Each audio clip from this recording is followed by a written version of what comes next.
l'explication de la commission médicale qui dit qu'il a un handicap. Il a d'autres problématiques dans l'école. On va regarder s'il peut venir à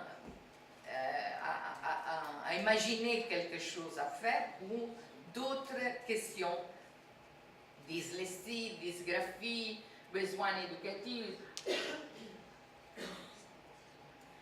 Cette situation a créé un peu de confusion maintenant, parce que alors qui se doit occuper de ça, les responsabilités, et encore une fois, nous regardons, il y a des accords entre le ministère de la Santé et l'université et l'institution publique, parce que quelquefois notre santé maintenant, qui a des problèmes économiques, ne marche pas trop bien, non? Si vous regardez la presse, il va éliminer beaucoup de choses. Il n'a plus de ressources pour travailler surtout sur la question sociale, parce que la santé, c'est un moment, mais la santé et le social sont très près. Et on doit identifier quelles sont les limites entre santé et social, non? C'est un problème très important. Et s'il n'a pas l'argent, c'est difficile de donner les ressources aussi à les personnes en situation de handicap ou avec des besoins, et aussi avec l'école. Alors on doit affirmer que vous devez travailler, doit travailler ensemble, les gouvernements doivent travailler entre les différentes responsabilités, et on crée des centres territoriaux qui sont des centres sur les technologies, c'est dans le cadre des activités de l'école, ça, pour soutenir l'intégration et pour permettre à les enseignants d'avoir des centres de ressources, c'est-à-dire de demander comment utiliser des technologies, s'il y a des expériences pédagogiques, didactiques, et dans les centres travaillent des experts et des enseignants aussi. Et ils sont dans le cadre du ministère de l'éducation, de l'instruction publique. Et alors nous disons ça, c'est des questions que je suis un pédagogue, évidemment, et je suis pédagogue spécial. Quelqu'un nous dit pourquoi, vous dites c'est encore spécial, c'est professeur, inclusion, intégration. Pour nous, spécial, c'est pas annuler la spécificité des problématiques, non? C'est-à-dire, autrement, devient banal de dire l'intégration pour tous, si ne regarde pas la spécificité des questions, mais la spécificité des questions qui regardent les potentialités de la personne, et comme je dois organiser l'activité pour permettre de rendre accessible l'apprentissage. Et là est née la discussion entre intégration et inclusion, parce que pour nous, tous les deux mots sont ensemble. L'intégration est un changement réciproque, ce n'est pas de mettre une personne sans changer rien, c'est impossible pour nous parler d'intégration s'il ne change rien. Alors, entre nous, le travail que nous faisons entre les élèves, c'est de comprendre que si nous voulons comprendre l'autre, on doit un peu changer de l'un et de l'autre. Donc, et construire les compétences. Pour nous, c'est très important, parce que s'il n'a pas de compétences, c'est difficile de faire l'intégration. Quelles compétences? Là, c'est tout un discours que nous allons regarder aussi dans la deuxième partie, aussi maintenant. Et c'est le concept d'acceptation. Ce n'est pas... aujourd'hui que j'ai fait beaucoup de travail dans les États-Unis, dans d'autres pays, le Brésil, ce n'est pas question d'accepter la diversité. J'ai un peu changé l'idée. C'est une question que tout le monde a une diversité. Alors, je n'accepte rien. Je dois créer reste inclusive. Ce n'est pas qu'une personne vient accepter et l'autre non. C'est tous les discours qu'on fait. Nous avons travaillé avec Charles Gardou.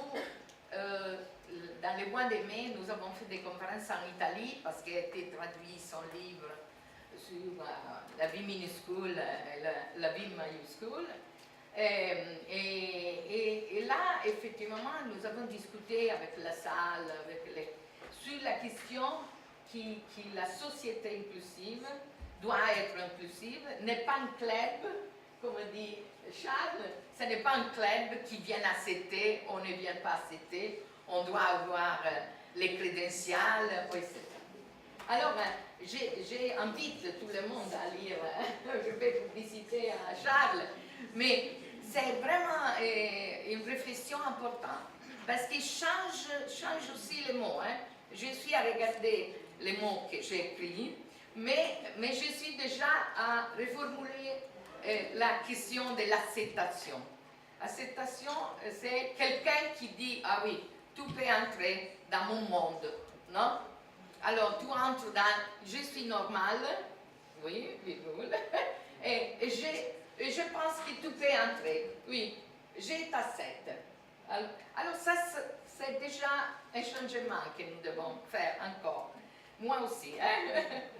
Et ça, c'est une image que nous avons fait, et c'est mon collaboratrice, Gatanina Villanella, qui est un enseignant de soutien, qui a travaillé, qui a fait le doctorat avec moi, qui sont plusieurs années.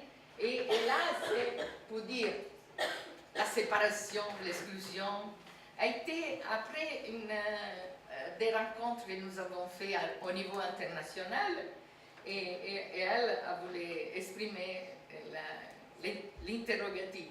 Non, pourquoi nous devons séparer les mondes? Alors, et c'est vrai que nous avons beaucoup travaillé dans les années, ça c'est les périodes, les changements aussi entre nous, hein, et autour de la personne en situation de handicap, pour connaître les sentiments humains, découvrir les modalités. Alors, les changements réciproques, c'est dans la mesure dans laquelle je vais comprendre un nouveau système de communication, de faire connaissance, de n'avoir pas peur de la diversité et d'une personne qui n'a pas de communication.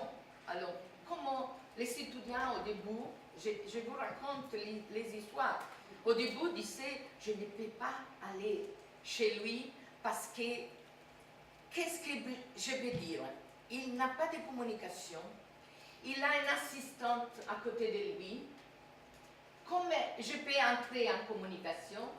Alors là, la réflexion était de dire qu'on doit utiliser les étudiants pour faire comprendre, pour faire connaître, pas séparer. S'il a une assistante, l'assistante se doit mettre en communication avec les autres élèves, ne peut pas travailler tout seul ou s'il a un enseignant de soutien, comme nous allons après à dire, doit travailler avec les autres. Autrement, reste isolé. Et ça a été un des problèmes de notre système. Hein. Je raconte l'histoire, il a des situations dans lesquelles il se va séparer avec l'enseignant de soutien, l'assistante, et tout devient, ce n'est plus la dimension que nous avons dit, la dimension inclusive, change complètement. Et les autres travaux que nous avons faits, des recherches pour regarder si les camarades, il va comme beaucoup de monde dit, et aussi les parents, mais aussi les enseignants. Je m'empêche, me donne l'impedimento, m'impedisce de travailler. La présence d'une personne en situation de handicap ne peut permettre pas de travailler. Excusez-moi, quelques mots encore, j'ai des difficultés à me souvenir. Alors, ne peut permettre permettent pas de travailler parce que j'ai un enfant qui il crie, il a des troubles, il a des problèmes, et la classe n'arrive pas à rejoindre les programmes scolaires comme je dois faire. Alors, il a un enseignant de soutien. Bien, tu sors de la classe et c'est la solution idéale pour l'enseignant de classe. Ça, ce n'est pas idéal. C'est le contraire de l'école inclusive. Alors, qu'est-ce qu'elle doit faire, hein? Ça, c'est la question. C'est facile à dire, hein, mais à faire, c'est plus difficile. Alors, nous avons utilisé beaucoup les camarades. Et nous avons une recherche nationale qui a fait un groupe, notre groupe d'éducation spéciale, d'éducation, des pédagogies spéciales. C'est des pédagogistes qui a fait la recherche avec Canevaros. Canevaros est notre grand maître qui s'occupe de la pédagogie spéciale, les fondateurs. Et alors, la recherche donne des expériences dans lesquelles les camarades ont appris plus que dans une autre classe de contrôle. Et alors, a démontré que la présence d'une personne en situation de handicap, il peut augmenter les capacités des autres. Alors, ce n'est pas les miracles, hein?